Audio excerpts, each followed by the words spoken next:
उत्तर प्रदेश के मुख्यमंत्री योगी आदित्यनाथ ने कहा है कि अयोध्या, संबल और बांग्लादेश की घटनाओं की प्रकृति में कोई अंतर नहीं है। दुश्मन बगल के देश में किस प्रकार का कृत्य कर रहे हैं, याद रखना। किसी को अगर गलतफहमी हो, 500 वर्ष पहले बाबर के एक सिपह सालार ने जो काम अयोध्या में किया था, जो काम संभल में किया था, और जो काम आज बांग्लादेश के अंदर हो रहा है, तीनों की प्रकृति, तीनों का डीएनए एक जैसा है। गलतफहमी में मत रहना।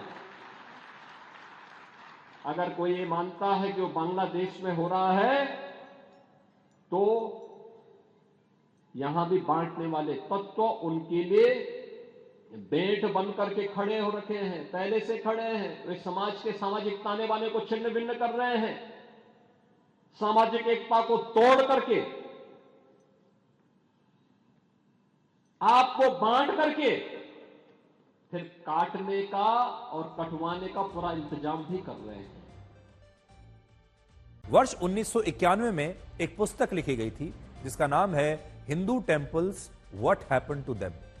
इसमें बताया गया है कि सिर्फ वर्ष 1989 में ही बांग्लादेश के 39 जिलों में 60 से ज्यादा हिंदू मंदिरों को तोड़ा गया, उनमें आग लगाई गई और हिंदू देवी देवताओं की प्रतिमाओं को नष्ट करने के बाद उन्हें पैरों से कुचला गया।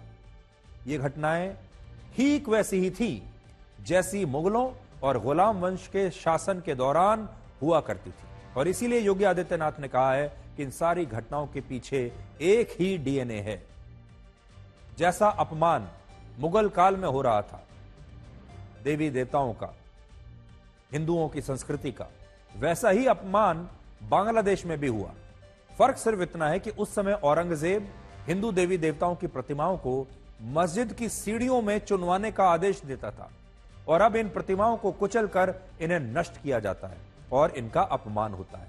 और यह बात सही है कि इन सारी घटनाओं की प्रकृति एक जैसी ही है। जैसा औरंगजेब के जमाने में होता था, वैसा ही पिछले 25, 30, 40 सालों में बांग्लादेश में हुआ है। मुख्यमंत्री रहे थे, वो संबल के इशू जो सब्सिडीज है उसको इन्फ्लुएंस करना चाह रहे, जो बिल्कुल ही गलत है, गैर अखलाकी बात है। तीसरी बात यह कि संबल का इशू जो है वो तो 1779 में खत्म हो, 1800 में खत्म हो चुका है। लॉ का एक रेस जुडिकिटा है, रेस जुडी का मतलब जो इशू डिसाइड हो चुका है उसको आप दोबारा नहीं कर सकते। और चौथी बात है, बाबरी मस्जिद के बारे में वो झूठ बोल रहे हैं। सुप्रीम कोर्ट ने कहा कि वहां पर मंदिर को नहीं तोड़ा गया था। अब डीएनए किसका कराएंगे? आप तो प्रकाश के हैं और आप डीएनए की आप बात कर रहे हैं। बड़ी जिम्मेदारी से कह रहा हूं मैं कि वो डीएनए की बात न करें, और अगर डीएनए की बात करते हैं तो मैं भी अपना डीएनए और हम सब लोग अपना डीएनए चेक कराना चाहते हैं। और मुखर्जी जी, आप भी अपना डीएनए चेक करा दो। मैं भी चेक कराना चाहता हूं अपना डीएनए, और मुखर्जी जी आप भी अपना डीएनए चेक करा दो। इसलिए मेरा निवेदन है कि डीएनए की बात मुखर्जी जी को शोभा नहीं देती है। एक संत होकर के, योगी होकर के और भगवा पहनने के बाद उन्हें इस तरह की भाषा और इस तरह डीएनए की बात नहीं करनी चाहिए। ये जो बातें योगी आदित्यनाथ कह रहे हैं, ये इनका कोई सिर पैर नहीं है।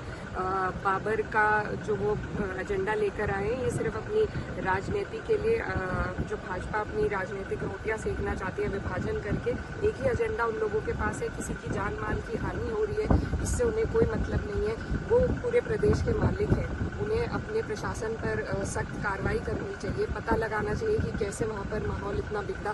आज जो शपथ ग्रहण समारोह हुआ मुंबई में, उसकी एक और खास बात यह है कि मुंबई की, समझ लीजिए आपकी पूरे की पूरी जो फिल्म इंडस्ट्री है, हम आपको तस्वीर भी दिखाएंगे, मुंबई की पूरी फिल्म इंडस्ट्री आज इस शपथ ग्रहण समारोह में आई हुई थी। बड़े बड़े एक्टर आज यहां पर आए हुए थे, बड़े बड़े सेलिब्रिटीज आज यहां पर आए हुए थे। इससे आपको यह समझ में आता है कि असल में हमारे देश में सत्ता तो नेताओं के हाथ में ही है। लोकतंत्र को भी ये नेता चलाते हैं जो संवैधानिक पदों पर बैठे हैं। चुनाव भी ये नेता ही लड़ते हैं और जनता भी इन्हीं नेताओं को चुनकर यहां पर भेजती है। लेकिन हमारे नेताओं को भी फिल्मी एक्टर्स के ग्लैमर का कितना शौक है, और हमारे देश की राजनीति में फिल्मी एक्टर्स की जो भूमिका है, उनका जो रुतबा है, वो कैसे बढ़ता जा रहा है, ये आज आपको यहां नजर आएगा, यहां आपको दिखाई देगा।